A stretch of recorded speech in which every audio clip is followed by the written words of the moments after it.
You're watching the Rails3 screencast. I'm Greg Pollock, and in this episode, we're going to be creating a new Rails application and looking at the new routing syntax.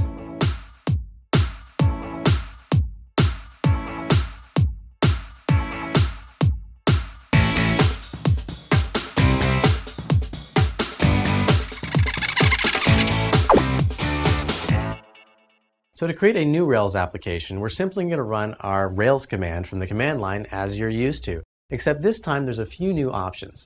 So if we run it, we're going to see now that we can specify the Ruby path, a database we want to use, or a template for our application. We've seen these before. Here comes the new options. We can specify dev if we have a local Rails checkout we want to run our Rails application against. We can specify edge if we want to run our application against edge Rails. We can also tell it to skip the gem file if we don't want to use bundler. We can tell it to skip active record if we want to use a different ORM, such as data mapper, or maybe we don't even want to use a database at all. We can tell it to skip test unit if we want to use a different test framework like RSpec or otherwise. We're also given the option to skip prototype. Now this is referring to the prototype JavaScript framework. Rails 3 is more JavaScript agnostic than ever before, meaning that it's really easy to say skip prototype and maybe plug in jQuery or MooTools.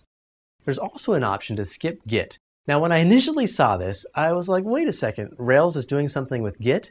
Well, it turns out that Rails by default is going to give you a .gitignore file with a couple intelligent defaults which you can use for your Git repository. But if you don't want it, you can skip it. Now let's go ahead and jump in and create our first Rails 3 application. Our application is going to be called test app.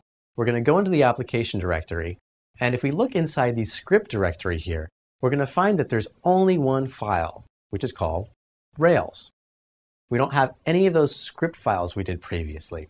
If we run Rails from inside of our application directory, it's going to call this Rails executable.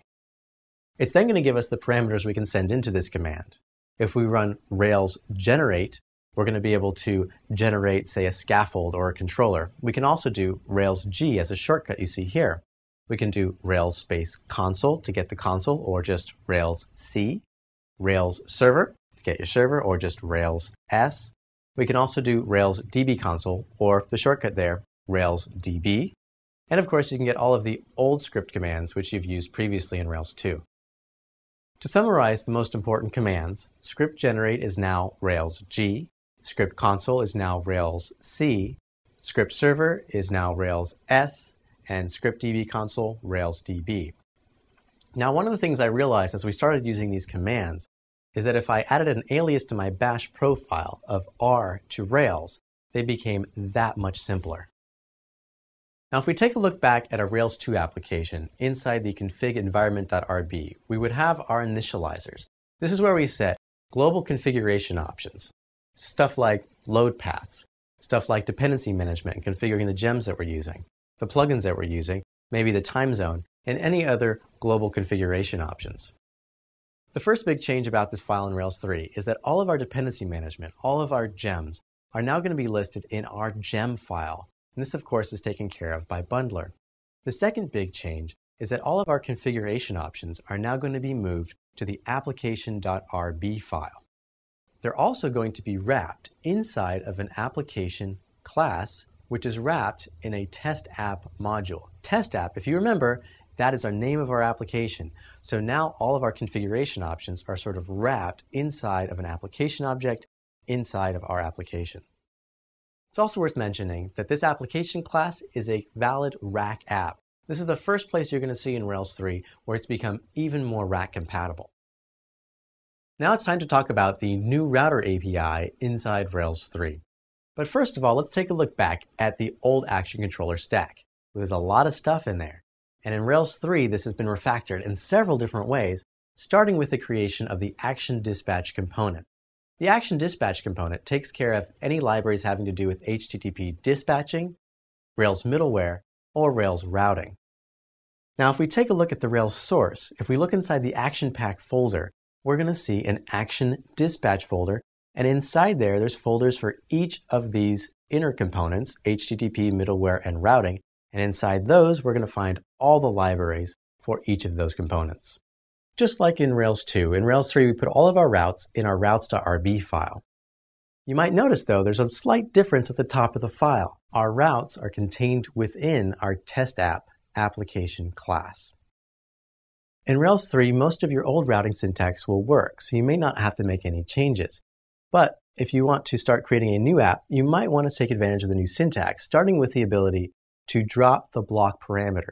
So we no longer need to say map.resources. Taking that a step further, where in Rails 2 you needed to have map dot and post dot, in Rails 3 we can get rid of those, which gives us a little bit nicer of a syntax. In Rails 2, when we wanted to specify alternate RESTful actions, we would use the member and the collection options. In Rails 3, we also use these, but we're given a new block syntax, so we can wrap the post inside member or a collection block. We can also list these by saying post preview on member or get archived on collection. All these syntaxes are valid and still work in Rails 3. In Rails 2, when we wanted to specify a custom path, we would do map connect login, maybe point that at the session controller, the new action. In Rails 3, the syntax is improved. Now we can just do match login session new. Now that string at the end there that says session pound new, what's happening there is all it's doing is it's taking that string, splitting on the pound, and assuming that session is the controller and new is the action. To do a named route where, say, we want to be able to specify login path inside of our views, in Rails 2, we would do map.login. So the .login is where we're specifying the path. And in Rails 3, we would just do match login session new as login. To have a root path in Rails 2, we might do map root controller users action index. This is shortened a little bit in Rails 3. We can now do root to users index. So again, we're using that string to specify the controller and the action. To do legacy routes, in Rails 2, by default, you would get this at the bottom of all of your routes.rb files. In Rails 3, that's been commented out by default, and it's also using optional parameters here. So we can specify just the controller, the control and the controller action ID, or even the format at the very end. Let's talk a little bit more about parameters. If I had a blog and I wanted people to access articles by going to articles, year, month, day, here's what I would do in Rails 2. In Rails 3, the syntax for parameters is very similar, except here, of course, we're using the new syntax to specify the controller and the action. But what if we wanted the user to optionally be able to specify articles year, or articles years month, or articles years day? In Rails 2, we'd have to specify that in 3 different routes. Whereas with Rails 3, we can use optional parameters, put the parentheses in the right place, and this way we can have each of those different routing options. In Rails 2, if we want to specify what method a route should use, we can simply do conditions method get. In Rails 3, we have 2 different options to do this. We can do via get. We can also do get articles year post index. Definitely a nicer syntax. Something completely new to Rails 3, we can now do redirection right there in our routes file. So if we want the sign-in path to redirect to login, we can simply do this. If we want to be able to have parameters inside of our redirects, we can do that as well. In this case, redirecting users/name to just /name. We can also redirect to external links if we want to do that. In Rails 3, we also have a new syntax for dealing with constraints. Whereas with Rails 2, if we wanted to specify that the year parameter needed to be 4 digits, we would use the requirements keyword. Whereas in Rails 3, we use the constraints option and specify sort of the same sort of regex. The constraints option is even more powerful in Rails 3. We can specify a lot of different things that have to deal with a request, starting with, let's say, the user agent. So if I wanted to specify a path that's only valid for people using iPhones, well, I could do user agent iPhone. I could also specify a path that's only available to people with certain IP address, or even under a certain host, or even subdomain. I could also create a library, a separate library altogether, that does IP restriction, and that would make sure that only people with certain IP addresses could get into the routes which I list in that code block. As we mentioned earlier, Rails 3 is even more RAT compliant, and we can see that down at the router level, because here's the most basic route you could possibly do.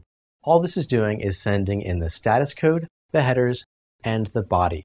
So that's all you need with a rack request, and that's compatible with the Rails3 router. Also worth mentioning is that each of your actions inside your controller is its own rack endpoint.